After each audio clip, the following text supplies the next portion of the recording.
그 고정관념이라는 건 본인이 경험해가지고 얻어지는 어떤 최종 아웃풋이에요.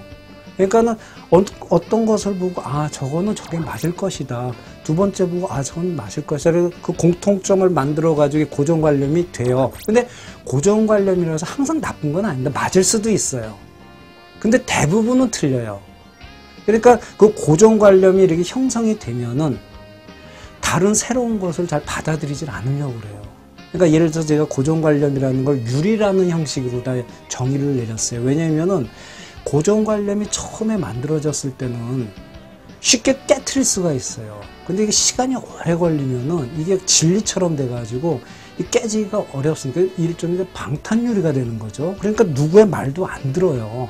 그러니까 이제 새로운 것을 못 받아들이고 새로운 것을 시도를 안 하다 보니까는 어떤 기획하는데 굉장히 저해소가 되는 거죠. 예. 그래서 이 고정관념이라는 부분도 크게 보면 세 가지가 사실은 있습니다. 하나는 이제 픽스드 아이디어라고 하죠. 개인이 만들어가는 고정관념이 있고요. 또 하나는 스테레오타입이라고 하죠. 조직이 어떤 사람한테 획일화시키는 게 있어요. 그죠? 삼성맨은 이렇게 돼야 된다. LG맨은 이렇게 돼야 된다. 어떤 틀에 집어넣어 버리거든요. 그것도 하나의 일종의 고정관념입니다. 또 하나는 이제 패러다임이라는 게 있어요.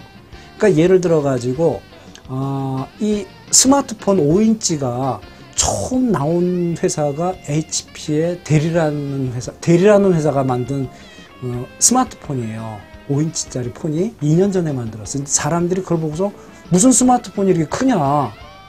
근데 지금은 뭐 어떻습니까? 스마트폰 다 커야 된다. 그렇게 생각하고 있어요. 2년 만에 어떤 사회적인 사람들의 가치나 생각이 사고가 바뀐 거예요. 그걸 보통 우리가 패러다임이 바뀌었다라고 얘기해요. 사회적으로 생각하는 어떤 가치가 사고가 바뀌어가는 거예요.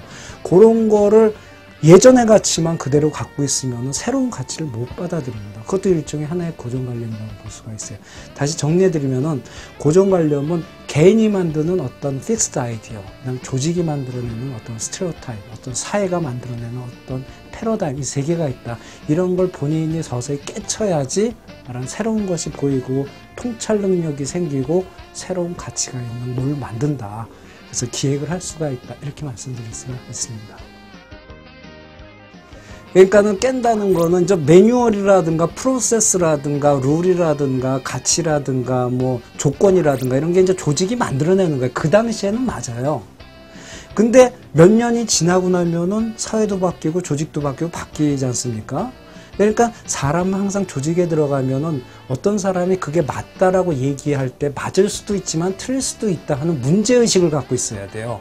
그러니까 반드시 틀렸다는 건 아닙니다. 항상 어떤 사람이 얘기할 때 어떤 비판적인 사고라고 얘기하죠. 그걸 이제 크리티컬 싱킹이라고 얘기해요. 그게 맞을 수도 있지만 틀릴 수도 있다. 이런 관점을 항상 갖고 있어야 돼요. 그래서 문제의식이 뛰어난 사람들이 기획 능력이 가장 뛰어나다라고 얘기를 많이 해줍니다.